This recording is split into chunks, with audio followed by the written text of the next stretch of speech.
모르겠고 모르다도 알 것 같은 법 때문에 속세 있는 분들의 속을 시원해야 되는 시간. 궁금할 법 하지. 네, 궁금법 시간입니다. 우리가 살면서 사람들을 많이 만나고 다양한 경험을 하면서 또 성장을 하죠. 그래서 경험이 참 중요하다 싶은데 이 경험만큼은 하고 싶지 않습니다. 예, 바로 병원에 가는 거. 그리고 교도소 가는 거. 그러니까 병원은 뭐 가도 어쩔 수 없는데 병이 나면 교도소는 진짜 와 이거 상상만 해도 끔찍합니다. 저는 사법연수원 때 수용시설 내부로 안으로? 직접 거기 뭐 식당이라든지 거기 전체 시설을 다 방문해 볼 기회가 있었는데요. 이게 몇 년 전에 방영했던 그 슬기로운 감방 생활 네. 그 드라마하고는 좀 많이 차이가 있었어요. 훨씬 허술해요? 허술하다 안 허술하다 떠나서 삭막해요? 좀 그런 부분도 있고 그리고 실제로 이제 드라마는 어떤 냄새나 공기 이런 게 느껴지진 않잖아요. 좀 그런 것도 다 이렇게 느낄 수 있었기 그 때문에 드라마에서는 또 미안하다. 어떤 경우에는 낭만까지도 있어요.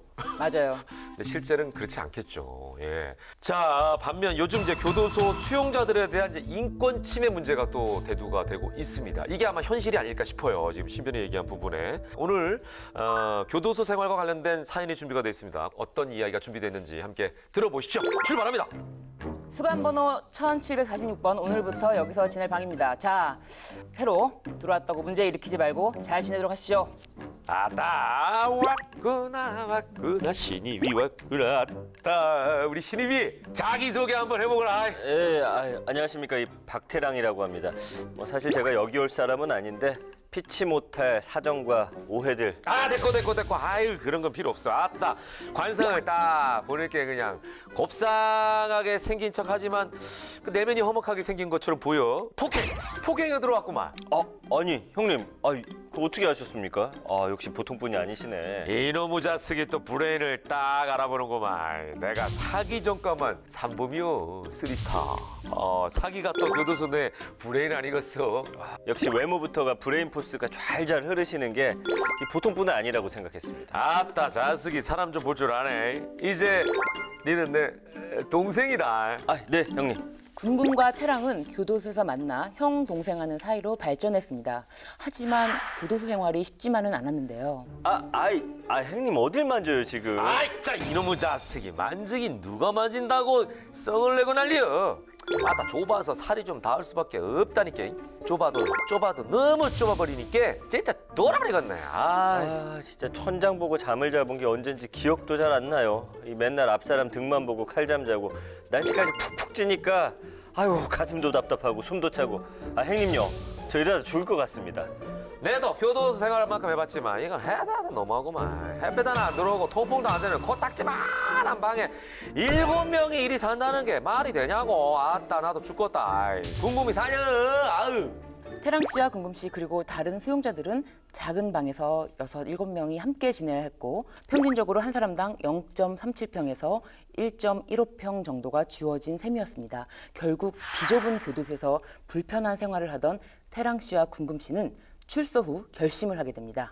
아따, 나의 사랑하는 동상 태랑이 그동안 잘 있었단가? 예, 이번에 출소해서 형님께 인사드리러 왔죠. 뭐 긴히 드린 말씀도 있고요. 드릴 말씀? 그것이 뭔디?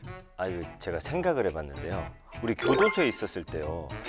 아무리 범죄자라도 그 좁은 방에서 6-7명이나 지냈잖아요. 잠도 칼잠 자고.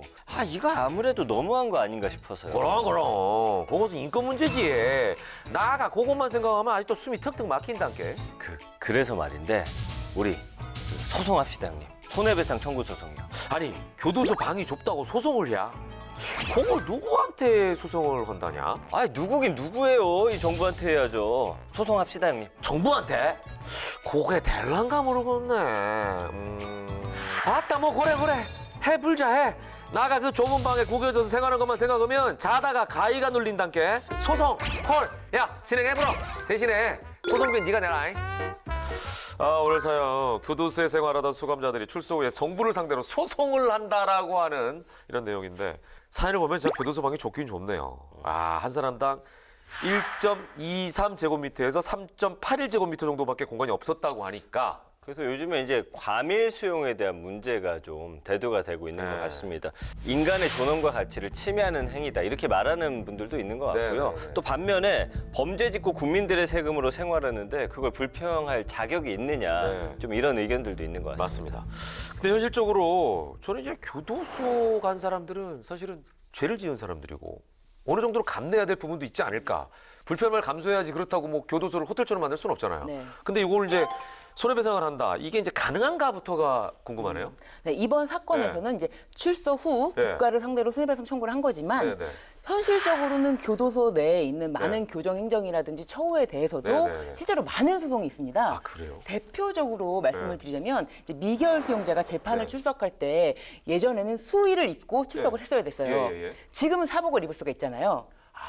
네. 그게 바뀐 거구나. 네, 이게 구속된 미결 수용자가 재판 당시에는 네. 도주 방지 우려 이런 목적을 위해서는 수의를 입어야만 그래서 됐는데 도망가더라도 바로 죄인이구나 알아볼 수 있게. 근데 헌법재판소에서 무죄 추정의 원칙에 따라서 사복을 입을 수 있도록 처분을 내렸기 때문에 이제는 사복을 입을 수 있게 된 건데요. 예. 이제 비록 범죄를 저질렀다고 하더라도 헌법상 인간의 존엄과 가치 이렇게 기본권에 대해서는 국가가 보장할 의무가 있기 때문인데요.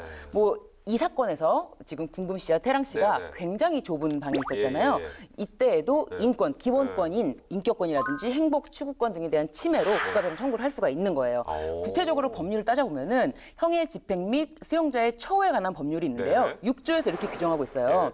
수용 거실이 수용자가 건강하게 생활할 수 있는 적정 수준의 공간을 위한 시설이어야 한다. 이렇게 규정하고 있는데 규정이 있네. 네. 근데 면적 규정이 어느 정도에 되는지는 없거든요. 아, 없어요, 이거? 네. 그렇기 때문에 법무부 예규에서 정원 규정이 있는데 네. 이 1인당 최소한 2.58제곱미터, 2.58제곱미터를 1인 정원으로 규정을 두고 있지만 이건 단지 업무 지침 규정일 뿐이지 법적인 구속력은 없는 규정입니다. 그러네. 네. 그 사연은 이제 실제로 일어났던 일이라고 하니까 법원 판결이 있었을 것 같은데 네. 판결은 어땠어요?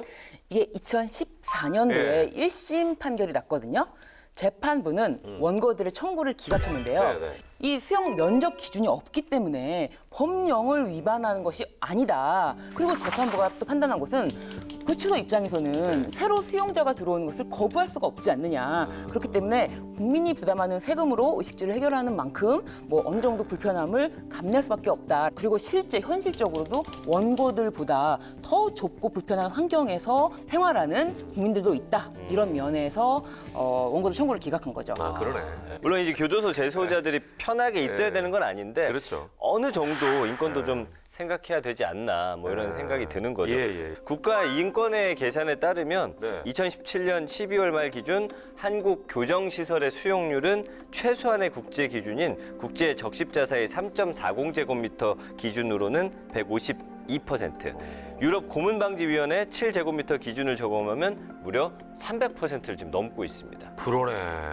외국의 재소자 1인당 기준 면적에 비해서 너무 좁네, 우리나라는 현실적으로. 그죠? 네, 이 과밀 수용 네. 문제에 대해서 당시에 처음에 청구인들이 뭐 법원에 재판을 제기할 때만 해도 실제 줄자가 없었잖아요. 그래서 정확한 수치를 계산할 수가 없었는데 헌법재판소에서 직접 개인당 사용 면적을 측정해서 확인해 본 결과 사실은 굉장히 좁아요. 1.06제곱미터에서부터 뭐 넓게는 1.59제곱미터인데요. 이게 한 사람의 키도 안 되거든요. 1제곱미터가 1이잖아요. 네. 1. 근데 그걸 길게 늘렸다고 하더라도 정말 차렷 자세 정도 가능하지 않을까. 그래서 옆으로 칼잠을 자는 경우도 있고 네. 그런 현실을 조사해 본 헌법재판소에서 전원 일치로 위헌 결정을 내렸는데요. 헌법재판소에서는 이 교정시설 내에 수용자가 인간다운 생활을 할 수 있는 최소한의 공간을 확보하는 것을 네. 규정의 최종 목적인 재사회화를 달성하기 위한 기본적인 조건이기 때문에 교정시설의 1인당 수용 면적이 그 수용자의 인간으로서의 기본 욕구에 따른 생활을 하기조차 어렵다면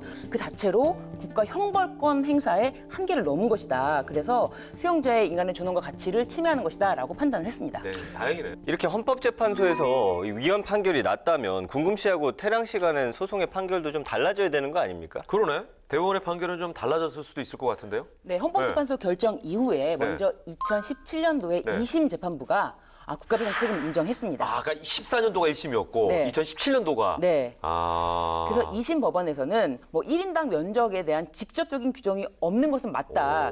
그렇지만 헌법상 보장된 인간의 존엄과 가치를 침해할 환경인지를 살펴보겠다라고 했는데 일인당 면적이 아무래도 참을 수 없는 피해를 줄 수 있다 이렇게 볼 수밖에 없는 거예요. 그래서 최소한 2제곱미터는 주어져야 되는 게 아니냐라고 고등법원이 판시를 한 거예요. 한국 성인 남성들의 신장도 고려했고 그래서 궁금 씨와 태랑 씨에게 2제곱미터로 주어지지 않은 기간, 그 기간이 내내 그랬던 건 아니고 네, 그 기간이 있었거든요. 그래서 기간을 산정해서 각 150만 원과 300만 원의 위자료를 선고했습니다. 이거는 뭐 금액이 중요한 게 아니라 네. 가치가 있네. 판결 맞습니다. 가치가. 네. 예. 대법원 역시 그러니까. 이 고등법원 판단에 네. 맞다라고 원심을 확정했고요. 이게 2016년도 헌법재판소가 과밀 수용에 대해서 위헌 결정을 내린 이후에 대법원에서 국가배상을 인정한 첫 판결입니다. 네, 그러니까 재수자의 권리에 대해서 이제 더 관심을 갖게 됐다라는 부분이 굉장히 가치가 있지 않나 이런 생각이 들고요. 재소자들의 과밀 수용은 비단 이들의 인권 침해 문제뿐만 아니라 재수자 간의 범죄, 재사회화를 위한 교정의 어려움, 교도 간의 업무 부담 가중으로서 사고가 발생할 가능성 또한 높기 때문에 이 부분도 간과해서는 안 된다 이런 생각이 듭니다.